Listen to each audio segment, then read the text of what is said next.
మనం కావాలని కోరుకున్నాడు ఆయన. తెలుసు మీకు ఆయన ఎప్పుడైనా దేవుడి గురించి ఆలోచించారా మీరు? ఈ ప్రపంచం ఇంతవరకు దేవుడి గురించి ఆలోచించలేదండి. ఆలోచించలేదా అండి అని మీరు అనుకున్నారు. ఆలోచించలేదండి. ఎందుకో చెప్తాను. మనం ఎప్పుడు ప్రార్థన చేసినా దేవుడా నాకు జబ్బు తీసే, దేవుడా నాకు డబ్బు ఇచ్చే, దేవుడా నాకు ఇల్లు ఇచ్చే, దేవుడా నాకు పిల్లలు ఇచ్చే, దేవుడా కోర్టులో నేను గెలిచాను, దేవుడా నాకు మంచి పొలం ఇచ్చే, దేవుడా ఇయ్యే కదండి అడుగుతారు. ఏమని అడుగుతారు? ఎందుకంటే ఏమైనా దేవుడానికి ఏం కావాలని నేను ప్రార్థన చేశానండి అని చెయ్యొద్దండి. దేవుడానికి ఏం కావాలి అని అడుగుతున్నారు ఎవరన్నా? దేవుడా నువ్వు మాకు ఏమిస్తావు? మీటింగ్కి వస్తాం, ట్రాక్టర్ పెడతారా? మీటింగ్కి వస్తాం, డబ్బులు పంచుతారా? మీటింగ్కి వస్తాం, బైబిల్ పంచుతారా? మీటింగ్కి వస్తాం, చీరలు ఇస్తారా? దేవుని మాటలు వినటానికి రమ్మని మిమ్మల్ని పిలిస్తే మీకు లంచం ఇవ్వాలా? అలాంటి క్రైస్తవులు చస్తే పరలోకానికి ఎడతారా? అలాంటి వారు దేవుని పిల్లలా?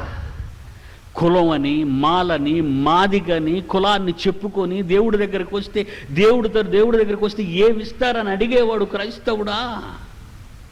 దేవుని కుమారుడా? రోషము గలవాడా? మన తండ్రి రోషము గలవాడు.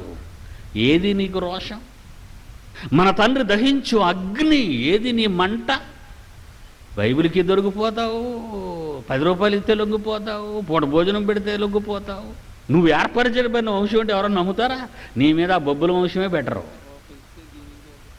మనం ఎంతటి వాళ్ళో మర్చిపోయామండి. మనం అమాయకులం అండి. అమాయకత్వం వచ్చేసింది. ఎందుకంటే మన ముందున్నోళ్ళు కూడా అలా తయారయ్యారు కనుక మనం అలా తయారైపోయాం. వాళ్ళ పిల్లలు మనం ఎంత గొప్పవాళ్ళం అని ఎవరైనా చెప్పారా మనకి? మనం ఎంత గొప్పవాళ్ళమని ఎవరైనా చెప్పుకుంటారండి? చెప్పరు. పురుగు వంటి వాడను, పేడ వంటి వాడను, దరిద్రపు వంటి వాడను నువ్వే ప్రార్థన చేస్తావు. ధూళి వంటి వాడను, మట్టి వంటి వాడను. ఎప్పుడది?